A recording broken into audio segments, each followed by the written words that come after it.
na'udzu billahi min syururi anfusina wa min sayyiati a'malina. May yahdihillahu fala mudilla lahu wa man yudlil fala hadiya lahu. Allahumma shalli wa sallim ala sayyidina Muhammad wa ala alihi wa sahbihi ajmain, amma ba'd. Yang terhormat Bapak Kepala Sekolah MTS Negeri Nagekeo, yang terhormat Bapak Ibu Guru MTS Negeri Nagekeo, yang terhormat para dewan juri dan teman-teman yang saya cintai. Pertama-tama, marilah kita panjatkan puji dan syukur kehadirat Allah Subhanahu wa Ta'ala, karena atas segala berkat dan rahmatnya lah kita dapat berkumpul di tempat ini. Salawat bertangkai salam marilah kita curah limpahkan kepada junjungan Nabi besar kita yang telah membawa kita dari zaman biadab ke zaman beradab, dari zaman jahiliyah ke zaman Islamiyah, dari zaman Zaskia Gotik hingga terlahirlah saya sebagai wanita cantik.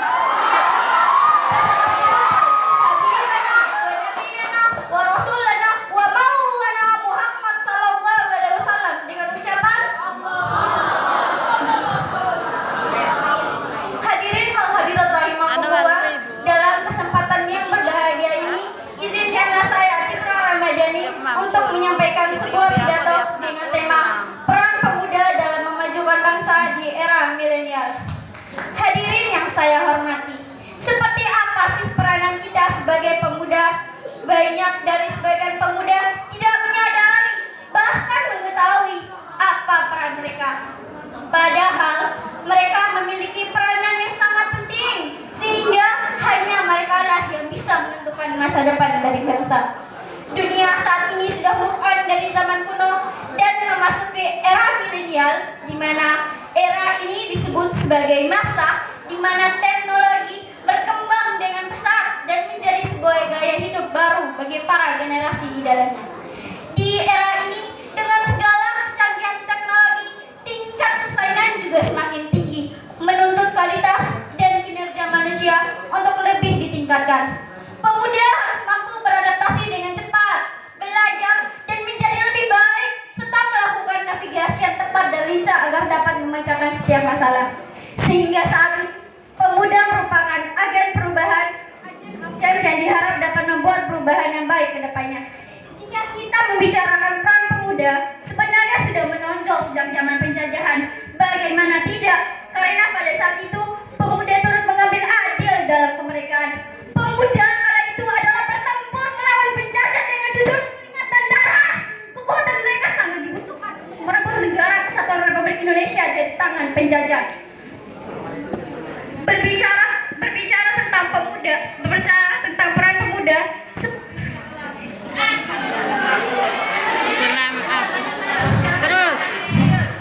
perjalanan panjang negara hingga saat ini tidak lepas dari warna-warni yang diberikan pemuda yang peduli pada bangsa dan negaranya. Seperti pidato Insinyur Soekarno, beri aku 10 pemuda, maka akan kugoncangkan dunia, menyiarkan pesan yang sangat mendalam bahwa pemuda bisa membawa perubahan sosial, erat kaitannya dengan pembangunan baik individu maupun kelompok. Hal ini sejalan dengan peran pemuda sebagai agen masa depan bangsa menuju perubahan, pembangunan, dan kemajuan peradaban. Perbedaan yang menjadi ciri khas pemuda di era milenial dengan era sebelumnya adalah perkembangan teknologi sekarang ini yang telah menjadikan para pemuda milenial masuk ke dalam dunia digital. Inilah letak perubahan tantangan generasi muda.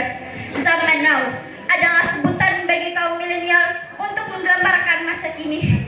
Itulah yang seharusnya kita jadikan patokan atau acuan bahwa kita sebagai pemuda bisa merubah keadaan bangsa dalam berbagai bidang sektor, terutama sektor politik. Berbicara tentang politik, secara umum di dalamnya ada tanggung jawab. Keberagaman harus dimaknai dengan kekayaan, bukan untuk dipertentangkan. Namun, segelintir orang telah menyalahgunakan sehingga terjadi tidak sesuai dengan ekspektasi dan harapan. Yang mana katanya aktivitas politik identik dengan orang-orang yang merebut kekuasaan demi jabatan dan uang. Tahayal, kebanyakan dari pemuda menghindari dunia politik karena dianggap sebagai sarangnya kejahatan. Tanpa kita sadari, inilah yang memperparah keadaan politik kita, baik dari kemampuan kurang. Bahkan ironisnya, ini sudah dianggap hal yang lumrah karena masalah politik sudah menjadi rahasia umum.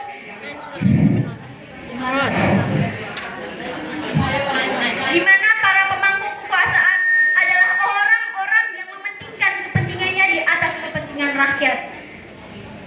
Banyak sekali contoh masalah yang berkaitan dengan politik yang sering terjadi di Indonesia. Salah satunya adalah korupsi, kolusi, dan nepotisme yang sampai sekarang tidak menemukan titik tegak untuk mencegahnya. Walaupun pada dasarnya sudah ada hukum yang mengatur tentang KKN ini, namun mereka seperti orang yang buta dan tuli akan hukum, padahal mereka adalah orang-orang yang pakar dalam bidang hukum. Sudah saatnya bagi para pemuda melaksanakan perannya sebagai agent of change masa depan bangsa, yaitu mendorong terjadinya inovasi bangsa ke arah yang lebih baik termasuk dalam politiknya. Kita sebagai pemuda harus peduli dan optimis untuk menciptakan kualitas politik yang baik di negara yang kita ini. Karena perbaikan politik hanya akan terjadi apabila ada orang yang baik, profesional, dan berintegritas masuk ke dalamnya.